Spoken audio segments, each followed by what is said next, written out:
क्या देखा है यूधो जी ने कि हरियाली हरियाली बन कर उन हरि को रही बुलाई है। देखा है यूधो जी ने कि हरियाली भगवान की आली बन करके उन प्रभु को बुला रही है। बहुत ही बुरा हाल है वृंदावन का। गैया बछड़ा गोपी ग्वाल सब कन्हैया की ही याद में विरह वेदना में व्याकुल है। इधर मेरे भक्तों उद्धव जी मैया जसोदा के आंगन में जब पहुंचे हैं तो मैया जसोदा ने बड़े ही मान सम्मान से बिठाया, उद्धव जी को भोजन करवाया। इसके बाद में कहने लगी है कि बेटा मेरा कन्हैया कब आएगा। और एक बात बताएं मेरे भक्तों, माँ की ममता कुछ अलग ही होती है। माँ अपने बच्चे के लिए क्या से क्या कर सकती है ये कोई सोच भी नहीं सकता। मेरे भक्तों, माँ अपने बच्चे के लिए ना जाने क्या से क्या कर दे, लेकिन आजकल के अगर बेटन की बात कही जाए तो परीक्षित महाराज माता पिता को तो कोई बूझता भी नहीं है।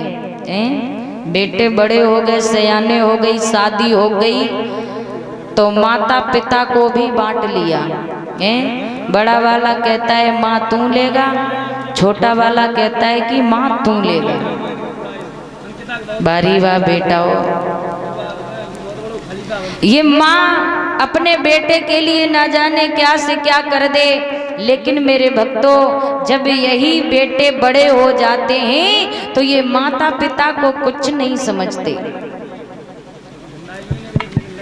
माँ से बड़ा कोई नहीं होता कि माँ से मक्खन, माँ से मिश्री और माँ से बनी मलाई है।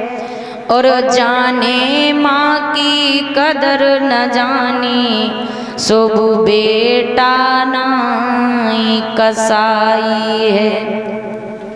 कि माँ से मक्खन, माँ से मिश्री और माँ से बनी मलाई है। और जाने माँ की कदर न जाने वो बेटा नाई कसाई है।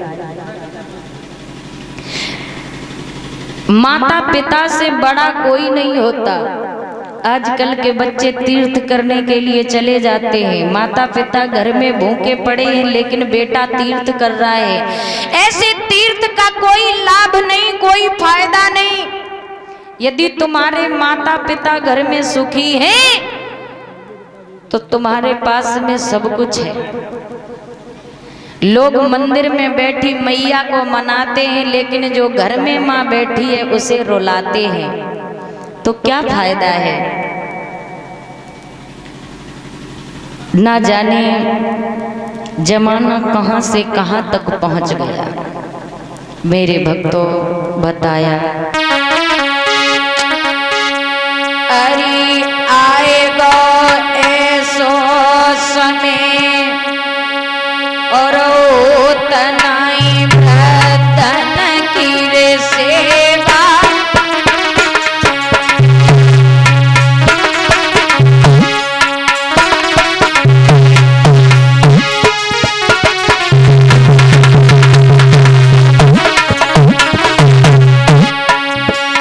अरे आएगो ऐसो समय ओ तनाई भ्रतन की सेवा।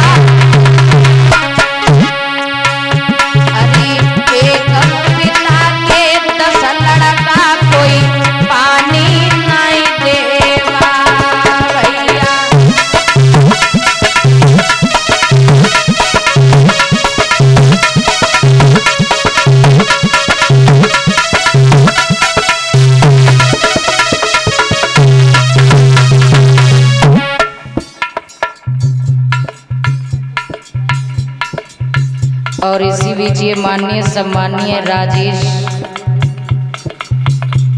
इनकी तरफ से भगवान के चरणों में 101 पुष्प मुद्राएं आई हैं। भगवान से कामना करेंगे प्रभु सुख शांति प्रदान करें, जीवन का कल्याण करें, धर्म की ओर यूं ही हाथ बढ़ते रहें। भैया बताया कि आई गो ऐसो समय होत नहीं वृद्धन की सेवा, और एक पिता के 10 लड़का कोई पानी नहीं देवा। बताइए